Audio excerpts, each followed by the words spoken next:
श्री शिवाय नमस्तुभ्यम। घर में इस जगह पर रख देना। केवल 3 मोरपंख। घर में पैसों की तंगी कभी नहीं होगी। घर धन धान्य से सदा भरा रहेगा। नमस्कार, आपका स्वागत है। दोस्तों, वास्तुशास्त्र में मोरपंख का बहुत अधिक महत्व होता है। वास्तुशास्त्र के अनुसार मोरपंख का घर में होना बहुत शुभ होता है। यह जिस स्थान पर भी होता है वहां की नकारात्मक ऊर्जा को नष्ट कर देता है। शास्त्रों में मोरपंख को सुख समृद्धि का प्रतीक माना जाता है। यह अत्यंत चमत्कारिक होने के साथ ही घर के वास्तु दोषों को भी कम करने में सहायक है। लेकिन वास्तुशास्त्र में मोरपंख को घर में रखने के नियम बताए गए हैं। मोरपंख घर में रखते समय इन नियमों का पालन अवश्य करना चाहिए, तभी इसका सकारात्मक प्रभाव देखने को मिलता है। वास्तुशास्त्र में मोरपंख को रखने की सही दिशा और स्थान के बारे में बताया गया है। अगर आप अपने घर में मोरपंख को उसके निश्चित स्थान और दिशा में रखते हैं तो यह घर के अंदर की नकारात्मक ऊर्जा को खत्म कर देता है। मोरपंख घर में रखने के बहुत से फायदे हैं, लेकिन धन संपत्ति के आकर्षण के लिए इसका सबसे अधिक उपयोग किया जाता है। अगर आपके घर में पैसे की तंगी है, धन का खर्च अधिक होता है, घर में पैसा नहीं आता है, तो आप अपने घर पर मोरपंख जरूर लेकर आए और उसे सही दिशा में स्थापित करें। यह निश्चित ही आपके धन में वृद्धि करेगा। वास्तुशास्त्र में घर में कितने मोरपंख रखने चाहिए, इसका रहस्य भी बताया है। आइए जान लेते हैं मोरपंख से जुड़े महत्वपूर्ण वास्तु नियम। दोस्तों, सबसे पहले हम जानते हैं मोरपंख के धार्मिक महत्व के बारे में। हमारे प्राचीन शास्त्रों में मोरपंख को इतना महत्व क्यों दिया जाता है? दोस्तों, हमारे प्राचीन पुराणों में मोरपंख को एक चमत्कारिक यंत्र माना गया है। इसका प्रयोग कई प्रकार की तांत्रिक क्रियाओं में भी किया जाता आ रहा है। तंत्र साधनाओं में इसका प्रयोग करके सम्मोहन, शत्रुनाश तथा बुरी शक्तियों को नष्ट किया जाता था। इसके अलावा ज्योतिष विद्या में भी मोरपंख का प्रयोग किया जाता है। ज्योतिष शास्त्र में मोरपंख से जुड़े उपाय भी बताए गए हैं। आयुर्वेद आदि ग्रंथों में विविध व्याधियों तथा रोगों को नष्ट करने में भी मोरपंख सहायक होता है। मोरपंख घर से बुरी शक्तियों को दूर तो रखता ही है, साथ सर्प आदि विषैले जानवर मोरपंख के भय से घर में प्रवेश नहीं करते हैं। इसीलिए वन में निवास करने वाले लोग इसे अपने घर के पास रखते थे। मोर से जुड़ी पुराणों में कई कथाएं लिखी हुई है।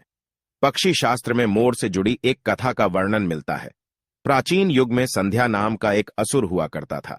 वह बहुत ही शक्तिशाली और बड़ा तपस्वी था। गुरु शुक्राचार्य से विद्या प्राप्त करके संध्या नाम का असुर देवताओं को अपना शत्रु मानने लगा था। उसने ब्रह्मदेव और भगवान शिव से वरदान प्राप्त किया और बहुत अधिक शक्तिशाली बन गया। उसके बाद उसने स्वर्ग पर आक्रमण किया और कई देवताओं को बंदी बना लिया। लेकिन उस असुर को पराजित करने के लिए देवताओं ने एक योजना बनाई और उसके लिए उन्होंने मोर की सहायता ली। सभी देवता और 9 ग्रह मोर के पंखों में विराजित हो गए, जिससे मोर बहुत ही अधिक शक्तिशाली बन गया और विशालकाय रूप धारण करके उस मोर ने संध्या असुर पर आक्रमण कर दिया। इस युद्ध में संध्या असुर का वध हो गया और देवताओं को उनका आधिपत्य फिर से प्राप्त हुआ। सभी देवताओं ने मोर की प्रशंसा की और उसे भी पूजनीय होने का वरदान दे दिया। तभी से मोर को बहुत ही पवित्र माना जाता है। जिस स्थान पर भी मोर पंख होता है वहां पर 9 ग्रहों का अशुभ प्रभाव नहीं पड़ता है। दोस्तों, केवल ऋषि मुनि और देवता ही नहीं, बल्कि भगवान श्री कृष्ण भी मोर की प्रशंसा करते हैं। भगवान श्री कृष्ण ने मोर की श्रेष्ठता का वर्णन किया है और उन्होंने मोर के पंख को अपने मुकुट में धारण करके मोर के श्रेष्ठ होने का प्रमाण भी दिया है। मोर पंख के बिना भगवान श्री कृष्ण कहीं पर भी नहीं जाते हैं। श्री कृष्ण कहते हैं, मोर शांति और प्रेम का प्रतीक है। मोर सुख समृद्धि का भी प्रतीक है। मोर का पंख मनुष्य की हर प्रकार की नकारात्मक शक्ति से रक्षा करता है। दोस्तों, मोर को विविध देवी देवताओं के प्रतीक के रूप में पुराणों में दिखाया गया है। मां लक्ष्मी, देवी सरस्वती, भगवान श्री गणेश, भगवान कार्तिकेय जी, ऐसे अनेक देवी देवताओं का संबंध मोर से जोड़कर दिखाया जाता है। मां लक्ष्मी धन संपत्ति ऐश्वर्य प्रदान करने वाली देवी है। मां लक्ष्मी को मोर पंख अत्यंत प्रिय है। मां लक्ष्मी के पास मोर पंख रखने से माता प्रसन्न होती है। माता सरस्वती का वाहन मोर है, इसीलिए विद्यार्थियों को अपने पास मोर पंख अवश्य रखना चाहिए। यदि आप घर में बांसुरी में मोर पंख डालकर अपने घर में रखते हैं तो इससे परिवार में सुख शांति का वातावरण निर्माण होता है। दोस्तों, हमारा घर एक मंदिर की तरह होता है। अगर इसमें रहने वाले सदस्य रोज आपस में झगड़ा करने लगे तो यह मंदिर कम, युद्ध का मैदान अधिक लगने लगता है। घर में क्लेश और झगड़े होने के कई कारण हो सकते हैं, लेकिन सबसे बड़ा कारण होता है घर में नकारात्मक ऊर्जा का प्रवेश करना। लेकिन हमारे घर में यह नकारात्मक ऊर्जा आखिर कहां से प्रवेश करती है और इस नकारात्मक ऊर्जा को दूर करने के लिए कौन से उपाय करने चाहिए? वास्तुशास्त्र के अनुसार प्रत्येक घर में नकारात्मक ऊर्जा फैलाने वाली चीजें मौजूद होती है। इन वस्तुओं के बिना हमारा घर चल नहीं पाता है। इन वस्तुओं को तो हम घर से बाहर नहीं निकाल सकते हैं, लेकिन उस नकारात्मक ऊर्जा को अवश्य बाहर निकाल सकते हैं।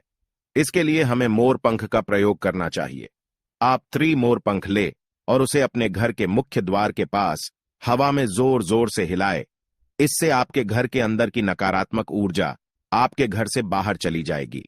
अगर आप रोज सुबह ऐसा करते हैं तो आपके घर के अंदर की संपूर्ण नकारात्मक ऊर्जा धीरे धीरे समाप्त हो जाएगी और आपके घर में सकारात्मक वातावरण का निर्माण होगा। इसी बात को ध्यान रखते हुए आज हम आपको बताएंगे कि घर में वो कौन सी 3 जगह है जहां पर आपको मोर पंख जरूर रखना चाहिए, और इन जगहों पर अगर आप मोर पंख रख देते हैं तो आपके घर में भी सबसे अधिक सकारात्मक ऊर्जा बनी रहेंगी। सबसे पहली बात, घर से नकारात्मक ऊर्जा को दूर करने के लिए अगर घर में नकारात्मक ऊर्जा है और परिवार के सदस्यों की तरक्की में अड़चने निर्माण हो रही है, तो आप अपने मुख्य द्वार के ऊपर गणेश जी की प्रतिमा रखें और प्रतिमा की दोनों ओर मोर पंख अवश्य रखें। इससे आपके घर में किसी भी प्रकार की नकारात्मक ऊर्जा प्रवेश नहीं कर पाएगी। यदि आपका मुख्य द्वार वास्तुशास्त्र के नियमों के विरुद्ध है तो आप मुख्य द्वार पर मोर पंख अवश्य रखें। इससे वास्तु दोष समाप्त हो जाएंगे। दूसरी बात, ग्रहों के दुष्प्रभाव से बचने के लिए अगर घर के सदस्यों पर ग्रहों का दुष्प्रभाव है अथवा ग्रहों की स्थिति खराब चल रही है तो मोर पंख ले और उस पर गंगा जल अथवा शुद्ध जल का छिड़काव करे। फिर इसे ऐसे स्थान पर रख दे जहां पर यह किसी को दिखाई न दे। इससे गृह शांत होने में मदद मिलती है। तीसरी बात, बुरी नजर से बचने के लिए अगर घर के किसी सदस्य अथवा बालक को बुरी नजर लगी है या उस पर किसी की बुरी नजर का प्रभाव पड़ा है तो सोते समय उस व्यक्ति के तकिए के नीचे मोर पंख रखे और दूसरे दिन इसे किसी बहते जल में अथवा कुएं में डाल दे। इससे बुरी नजर उतर जाती है। चौथी बात, पढ़ाई में मन नहीं लगता है। अगर घर के विद्यार्थियों का पढ़ाई में मन नहीं लगता है, उनकी याददाश्त कमजोर है, पढ़ाई करते समय बार बार नींद आती है, तो विद्यार्थियों को मां सरस्वती के सामने मोर पंख रखकर दूसरे दिन उस मोर पंख को अपनी किताबों में रखना चाहिए। इससे विद्यार्थियों में एकाग्रता बढ़ेगी और मां सरस्वती की कृपा बनी रहेगी। 5वां उपाय, दुष्ट शत्रुओं से छुटकारा पाने के लिए अगर कोई शत्रु जानबूझकर आपको परेशान कर रहा है और बार बार आपको नुकसान पहुंचाने का प्रयास करता है तो मंगलवार के दिन हनुमान जी की मस्तक का सिंदूर मोर पंख पर लगाए और सुबह के समय बिना नहाए ही इसे बहते हुए जल प्रवाह में अथवा कुएं में डाल दे। इससे शत्रुओं से छुटकारा मिलता है।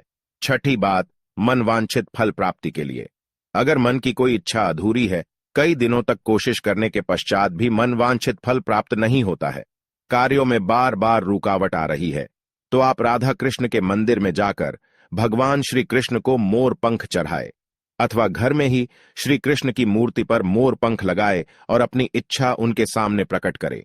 7वीं बात, अगर पति पत्नी के बीच तनाव हो, अगर घर के अंदर क्लेश है, पति पत्नी के बीच बार बार झगड़े होते हैं, आपसी प्रेम कम होने लगा है, तो उनके बेडरूम में दक्षिण पूर्व की दिशा में मोर पंख रख देना चाहिए। इससे दोनों के बीच में प्रेम बढ़ेगा और आपसी मनमुटाव कम होगा। 8वां उपाय, धन में वृद्धि के लिए अगर धन की कमी है, अचानक धन खर्च हो जाता है, तो घर में तिजोरी अवश्य बनाएं।